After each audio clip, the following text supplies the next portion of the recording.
Well, hey fellas, Thorzax here. And one of the subjects I wanted to talk about, because um, our range is still closed, I cannot get out there to do any shooting. So I've been trying to think of things to come up with subject matter here at home. So one of the things I wanted to bring up, okay, I want to talk a little bit about value, okay, and not to promote anybody's product out there, okay? I'm not trying to promote anybody's product out there, but there are some outstanding values out there that you can get for a decent price. I see so many people out there, they fall into this whole rut, okay? They go to the gun counter and they listen to the sales guy, and then some gunsmith dude comes out, and he talks to them, and the next thing you know, he's buying something that probably really wasn't intended on buying in the first place, you know? And like I said, the gunsmith guy at Cabela's, or the gunsmith guy at Bass Pro Shops, or the gunsmith guy at Sportsman Warehouse. Gunsmith. They don't really do any gunsmithing there. You know. I mean, do they glass bed rifles? No. Do they install triggers? No. They put a scope on a rifle. They do that. But any idiot can do that. So, when they say, well, we'd like to bring our gunsmith out here, and, he can tell you the difference in these two, and blah, blah, blah, blah, blah. Well, you know what? Just, they want your money. They don't really care whether or not you're buying something that's in your best interest. All they want to do is make money. So anyway, what I want to do is I want to talk a little bit about value. I think one of the most outstanding values out there that I have gotten, I don't know what they go for now, but at the time I paid $650 for this. And what it is, this is my Springfield Armory 1911 that I bought. I'm going to take the magazine out of it. Okay. I think I still got a snap cap in there. Nope. And as you can see, it's empty. Okay. We're empty. We're empty. And we're empty. Okay. And magazine's out. Blah, blah, blah. So, we're safe. This pistol comes with all the enhancements that you want, okay? And it doesn't cost you $1 million.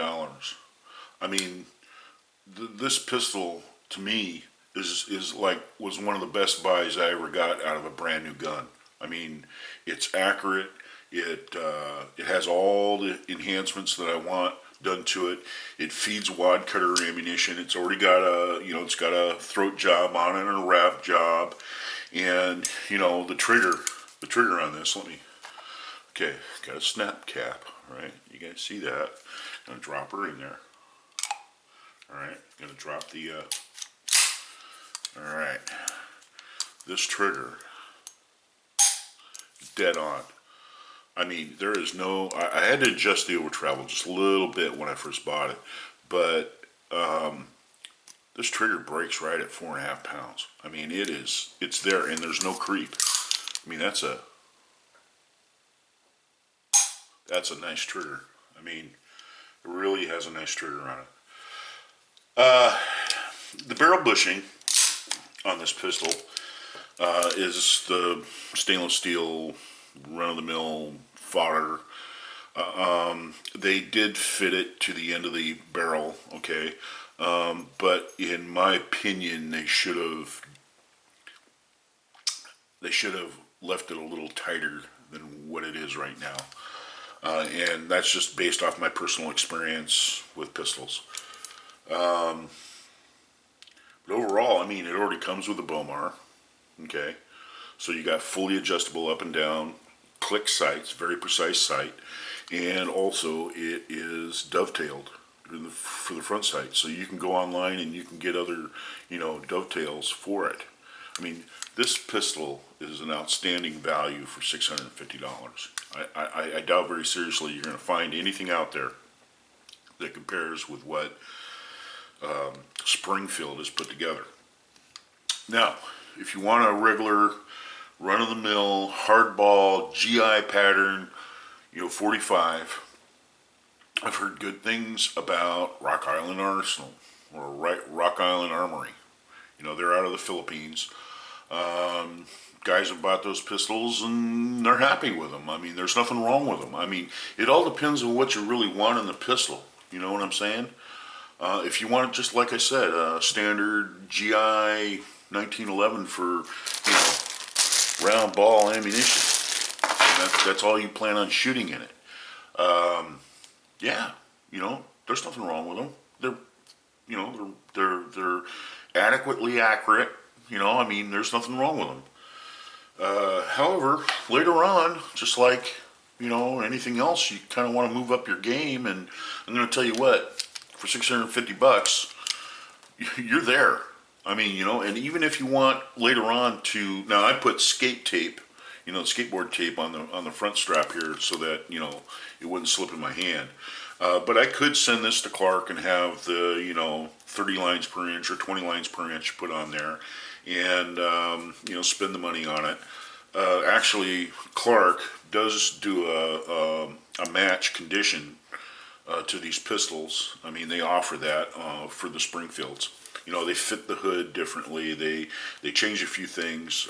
They tighten up. They replace this barrel bushing. They polish out the end of the barrel. They go ahead and they recrown it, and then they polish out the inside of the chamber, and then they polish the raceways, and then they tune the extractor. You know what? This gun has never given me any problems. I mean, I've never had any jams with it. The extractor and the ejector are perfect. I mean, they just come out just like this. I mean, right out the side, no problem. I've never had a problem with extraction with it. Really a good pistol for the money. Comes with the beaver tail grip safety. Okay, there's a lot of guys out there that seem to think the beaver tail grip safety is the only thing, to have on the 1911. Now, if the web of your hand, if the web right there, between your trigger finger and your thumb, if the web of your hand extends over a little bit when the fat of your hand extends over a little bit on the grip safety, on a standard grip safety, and the hammer comes back, it'll bite you, and it'll bite you right here. And what the original thought was when they came out with a beaver tail grip safety is to stop that so people wouldn't be getting bitten on their hand by the hammer coming back. And then somebody came out there and said, no, it gives you a higher grip and it gives you this and it gives you, that's all crap. That's all crap. I've shot just as good groups with a pistol that had a standard one on it and one that had a beaver tail grip safety. The beaver tail grip safety is just more popular, and they put it on there, and it looks better. I gotta admit that. But flat mainspring housing. Okay, this one's real cheap. It's made out of plastic. I don't really like it. I want to put a metal one on there someday. But other than that, you can't beat it. So, value. You just got to go out and look what the rapport is that people are getting with particular name brands. Different name brand pistols out there, their labor, for instance, they run into labor things where, did you hear about the guys that are fitting the slides now? And they're on piecework, and they're all mad about it, or whatever, and that sort of thing goes on in a company, and the next thing you know, you pick up one of their guns and you're going rattle, rattle, rattle, rattle, rattle, because those guys are just slapping those guns together, and that's what the company told them to do. You're getting paid by piecework. Oh, okay. They're just going as fast as they can. So, what comes back, in the back door that people are unhappy about, yeah, we'll get around to fixing it, so, there's a particular, there's a particular brand name out there that I have not had really good rapport or results or service from. They kept one of my guns for more than 6 months and didn't do anything to it. They fired some 180 grain, uh, you know, factory ammo through it. And then they turned around and said, well, it's well within the parameters of accuracy for us, so there's nothing wrong with it. Oh, great, if I want to shoot 180 grain bullets all day long. That's not what I'm talking about. And they just didn't seem to get it. So, especially when the bullet choice for that particular caliber is 240 grain. So, go figure. I had other run-ins with that company as well. So anyway, that's what I wanted to say is that, when you go out there and you look and you're looking for a firearm, keep in mind, look at the rapport of reputation that they have with people that have bought their product so far and how happy those people are with those guns. And that right there is what you need to go off of. None of us, none of us out there have just this unlimited amount of money that we can spend, and we can just order custom guns, from Clark or Wilson Combat or Rock River Arms or Les Bear or whoever. We just can't just go out there and spend $3,000 on a gun just because we want a 45. So we have to look for value. And I'm going to tell you what, this particular pistol right here, I am thoroughly impressed. I really am. It's just, I mean, that's it. It has just enough slop in it. That has just enough slop in it to work. Gun shoots tight. It's a good shooter. Very happy with this gun. Anyway, I've heard, believe it or not, I've actually heard some people has had a problem with the RO, the Range Officer Series. Not too many people, for that matter, but I'll tell you what, I hear nothing but good things about people, from people that buy these guns.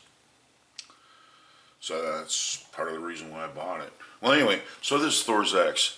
It's just a little food for thought, something to keep in the back of your mind. Next time you go out looking for a gun, you got something, a pistol or a rifle or something like that, do your homework, do your research, see what see what people are saying about it. Just like if you want a good pistol or you want a good rifle, and you don't want to take your chances, take a look at what competition shooters, the brands they go with. Those guys ain't dumb. They go with what works. And I'm not the one recommending a certain product there. It's the shooting community out there, the professionals. These guys, shoot for money. They shoot for competition for medals and trophies and placards and you name it. Those are the guys that are in the know, and look at what they're shooting. Look at the brands that they've stuck with through the years. That says something. So anyway, this is Thorzaks. I'm going to cut this short, and we'll see you in the next video.